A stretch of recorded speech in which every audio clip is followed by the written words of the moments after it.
Hello बच्चों, आज हम लोग पढ़ने वाले हैं आवेशों का पुनर्वितरण। ठीक है, पिछले क्लास में जहाँ तक हम लोगों ने पढ़ा था उसी का आगे आज हम लोग आवेशों का पुनर्वितरण हमारा टॉपिक है। आज इसको हम लोग पढ़ते हैं, आइए समझते हैं क्या होता है। बच्चों दो बिंदु लेते हैं हम, दो बिंदु ए और बिंदु बी। ठीक है, कोई दो बिंदु हैं ए और बी, दोनों क्या हैं, अलग अलग हैं। ठीक है, ये निर्वात या अवाय में अलग अलग है। ठीक है, स्वतंत्र दो बिंदु हैं जिस पे आवेश Q1 है और इस पे धारिता C1 और इस पे जो विभव है V1, और बिंदु B पर आवेश Q2 और इस पे धारिता C2 और विभव V2। इस कंडीशन में V1 ग्रेटर है V2 से। ठीक है, किस स्थिति में? प्रथम स्थिति में। पहले केस में हम देखते हैं, पहले केस में हमने दो बिंदु लिया ए और बी जो एक दूसरे से स्वतंत्र हैं, जिस पे आवेश Q1 धारिता C1 और विभव V1, और बिंदु बी पर आवेश Q2 धारिता C2 और विभव V2 है। ठीक है, तो इस पे जो आवेश होगा C1 इंटू V1 और Q2 equal to C2 into V2। अब इसी प्रकार हम क्या करेंगे, द्वितीय स्थिति में क्या करेंगे, द्वितीय स्थिति में हम ये दोनों बिंदु को हम क्या करेंगे, दोनों पॉइंट को हम तार से जोड़ देंगे। ठीक है, बिंदु ए को क्या करेंगे, इस तार से हम जोड़ देंगे, तार से जोड़ने पर। ठीक, इस पे जो चार्ज Q1 डैश, इस पे चार्ज Q2 डैश, और इस पे धारिता C1, इस पे धारिता C2, और विभव जो होगा बच्चों, विभव समान हो जाएगा। ठीक है, द्वितीय केस में हम क्या देखते हैं, बिंदु ए पे जो आवेश होगा Q1 डैश और धारिता C1 और विभव V, और दूसरी बिंदु बी पर आवेश Q2 धारिता C2 और विभव V। क्योंकि तार से जोड़े हैं तो दोनों क्या कर रहे हैं, दोनों में विभव का स्थानांतरण हो रहा है, प्रवाहित हो रहा है, तो विभव समान होगा। तो अब हम द्वितीय स्थिति में क्या देखते हैं बच्चों, उभयनिष्ठ विभव। अब हम क्या बात करेंगे, उभयनिष्ठ विभव। उभयनिष्ठ की विभव की बात करेंगे, V बराबर हो जाएगा, क्या हो जाएगा बच्चों, कुल आवेश बटे कुल धारिता, कुल आवेश बटे कुल धारिता, कुल धारिता। ठीक, कुल आवेश हमारा कौन सा है बच्चों, Q1 प्लस Q2 धारिता C1 प्लस C2। ठीक है, ये हमारा उभयनिष्ठ विभव आता है। तो इसमें हम क्या करेंगे बच्चों, Q1 बराबर हम लिख सकते हैं C1 V1, तो यहाँ पर हो जाएगा V इक्वल टू हो जाएगा C1 V1, Q2 बराबर C2 V2 बटे C1 प्लस C2। एक फार्मूला हमारा ये आ गया जो बहुत काम का है बच्चों। ठीक, बहुत काम का है। अब इसी में हम क्या करेंगे, आवेश स्थानांतरण की बात कर लेते हैं। आवेश स्थानांतरण की बात करेंगे तो आवेश स्थानांतरण की बात करेंगे तो हमारा डेल Q बराबर Q1 माइनस Q1 डैश। ठीक, अब इसमें जो फार्मूला हमारा आ जाएगा बच्चों, ये डेल Q बराबर Q1 बराबर लिख सकते हैं C1 V1 और Q2 में कंडीशन बच्चों C1 V। आवेश स्थानांतरण इस प्रकार से आ जाएगा। ये दूसरा हमारा फार्मूला आ गया। ठीक, पहला इस प्रकार से विभव आवेश स्थानांतरण हमारा इस प्रकार से, इसी प्रकार से हम Q2 भी निकाल लेंगे, इसी प्रकार से हम Q2 भी निकाल लेंगे। ये हो जाएगा हमारा Q2 डैश माइनस Q2, तो इस पर हमारा जो आवेश स्थानांतरण आएगा ये हो जाएगा C2 V माइनस C2V2। ठीक, ये आवेश स्थानांतरण और ये फार्मूला बहुत इंपॉर्टेंट काम है, ये कॉम्पिटिटिव एग्जाम में आपको मिलने वाले हैं। ठीक है, कॉम्पिटिटिव एग्जाम के लिए बहुत इंपॉर्टेंट टॉपिक है ये, इसको बात समझ में आई होगी। ये छोटा सा डेरिवेशन था। आवेशों का पुनर्वितरण पहले स्थिति में हम देखते हैं जब दोनों बिंदु को हम स्वतंत्र अवस्था में रखते हैं, दूसरी स्थिति में हम देखते हैं जब दोनों को हम तार से जोड़ देते हैं तो उस कंडीशन में विभव समान हो जाता है। ठीक, पहले कंडीशन में विभव V1 ग्रेटर है V2 से, दूसरे कंडीशन में विभव क्या है, समान है V। ठीक, उसमें हमने एक फार्मूला डिराइव किया जो बहुत काम का फार्मूला है किसके लिए बच्चों, कॉम्पिटिटिव एग्जाम के लिए। इसको नोट करिए, इस पर हम एक न्यूमेरिकल बात करते हैं, उसके बाद आगे के हम टॉपिक देखते हैं।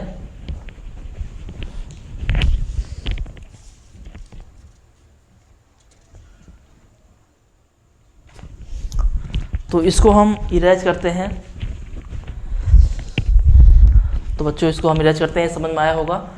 तो चलिए अब हम लोग धारिता पर एक छोटा सा न्यूमेरिकल कर लेते हैं। ठीक है, धारिता पर हम लोग एक छोटा सा न्यूमेरिकल कर लेते हैं, उसके आगे हम लोग संधारित्र की बात करते हैं। तो पहले हम लोग धारिता पढ़ लेते हैं। धारिता हमने पढ़ लिया, धारिता के सारे टॉपिक हो गए बच्चों, इसमें न्यूमेरिकल हो गए और ये जो इम्पोर्टेंट पॉइंट था इसको हम लोगों ने पढ़ लिया, आवेशों का वितरण। अब इस पर हम एक छोटा सा न्यूमेरिकल देख लेते हैं, उसके बाद फिर आगे हम बढ़ते हैं।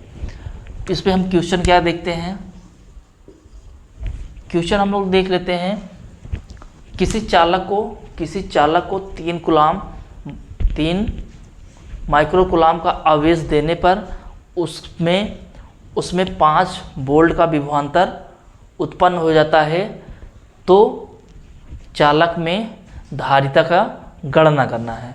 ठीक है, क्वेश्चन क्या है बच्चों, किसी चालक पदार्थ में 3 माइक्रो कूलाम आवेश को देने पर उसमें 5 वोल्ट का विभव उत्पन्न हो जाता है, तो चालक में धारिता की गणना करना है।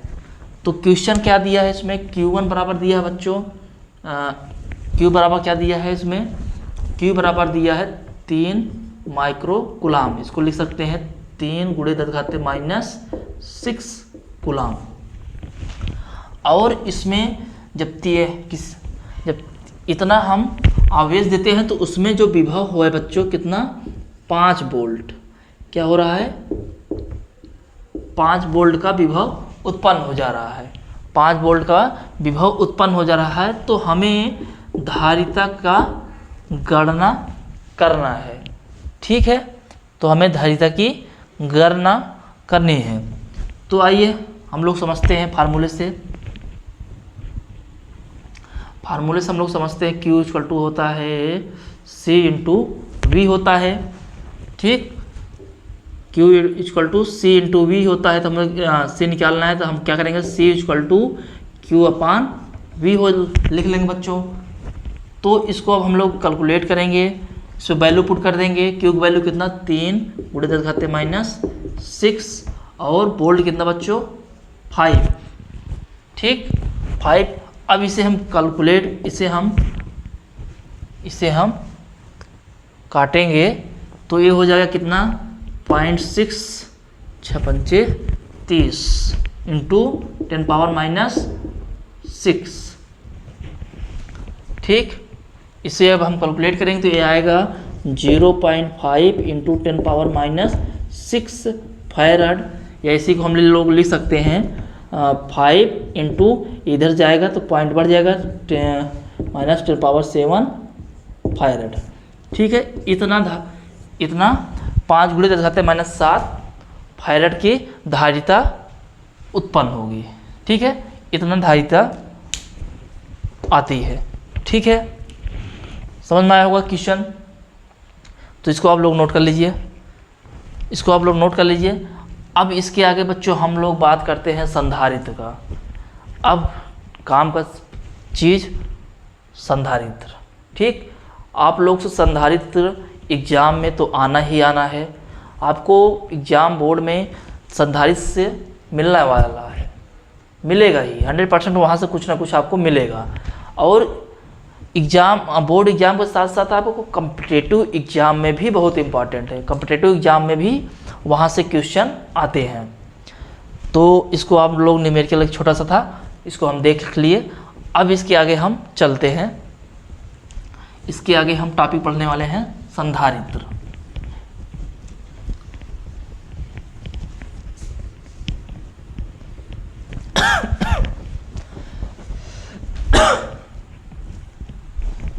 पहले हम लोग समझ लेते हैं बच्चों संधारित्र क्या है।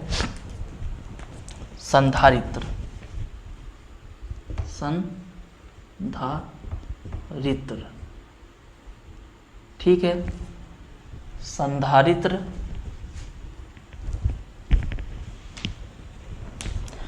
जनरली, संधारित्र को हम लोग जनरली भाषा में बच्चों जैसे हम लोग कंडेंसर बोलते हैं। कंडेंसर जानते हैं ना हम लोग, कंडेंसर, जैसे पंखे में जो कंडेंसर लगता है, हम लोग नॉर्मली हम लोग कंडेंसर की बात करते हैं, तो यही हमारा संधारित्र ही कंडेंसर होता है, कंडेंसर, ठीक है। जो हमारा संधारित्र होता है यही हमारा कंडेंसर होता है, ठीक।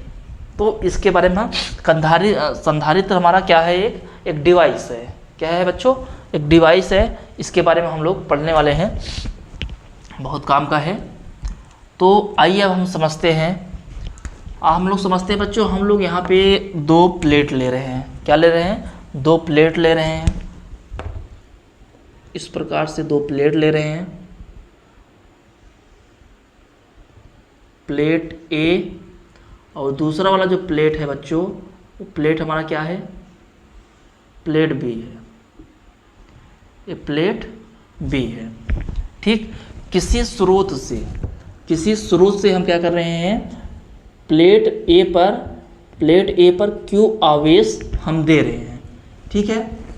किसी स्रोत से हम क्या कर रहे हैं, स्रोत के माध्यम से प्लेट ए को हम प्लस क्यू आवेश दे रहे हैं, ठीक है। प्लस क्यू आवेश दे रहे हैं, तो प्रेरण के कारण, किसके कारण बच्चों, प्रेरण के कारण प्लेट बी पर ऋणात्मक आवेश उत्पन्न हो जाएगा, ठीक। प्लेट ए पर हम क्या करते हैं, किसी स्रोत से प्लस आवेश देते हैं, धन आवेश देते हैं, तो प्लेट बी पर प्रेरण के कारण उस पर ऋण आवेश उत्पन्न हो जाता है, और प्रेरण बी के बाहरी सतह पे धन आवेश उत्पन्न हो जाएगा, ठीक। अगर इधर ऋणात्मक उधर, तो इसी कंडीशन को हम देखते हुए इसको फिगर को हम आगे बढ़ाते हैं बच्चों। तो अब हम क्या करते हैं, थोड़ा सा हम इसी प्लेट ए को हम क्या करेंगे, थोड़ा सा आगे बढ़ाएंगे।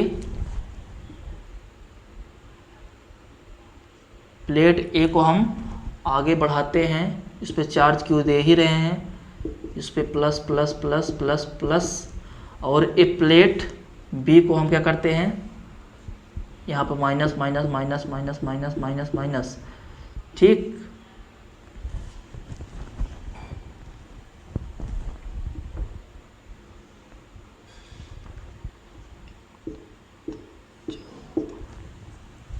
ठीक है, और इस पे प्लस धन प्लस धन प्लस धन प्लस धन प्लस धन। अब इसको क्या करते हैं, हम लोग पृथ्वी से जोड़ देते हैं। किससे जोड़ दे रहे हैं बच्चों, पृथ्वी से। जब पृथ्वी से जोड़ दे रहे हैं तो इसका जो विभव है वहाँ पे शून्य हो जा रहा है। ध्यान रखिएगा, पृथ्वी पर हमेशा विभव क्या होता है, सदैव शून्य होता है, ठीक है। पृथ्वी पर सदैव विभव शून्य होता है। अब हम प्लेट बी को क्या कर रहे हैं, पृथ्वी से जोड़ दे रहे हैं, तो यहाँ विभव क्या हो जा रहा है, शून्य हो जा रहा है। क्या हो जा रहा है बच्चों, 0 हो जा रहा है। तो इसी फिगर को हम आगे बढ़ा के फिर से देखते हैं। जब हमने प्लेट बी को हमने क्या कर दिया, प्लेट बी को हमने पृथ्वी पर जोड़ दिया, तो इसके जो बाहरी, प्लेट बी के बाहरी पर जो धन आवेश था वो जाकर पृथ्वी में शून्य हो जा रहा है। तो इसको हम ग्राफ को फिर से एक प्रकार से बना लेते हैं।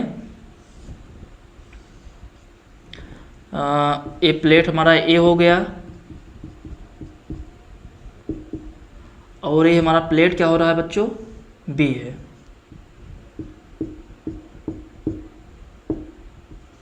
प्लेट बी है, ठीक है, ये प्लेट हमारा बी है।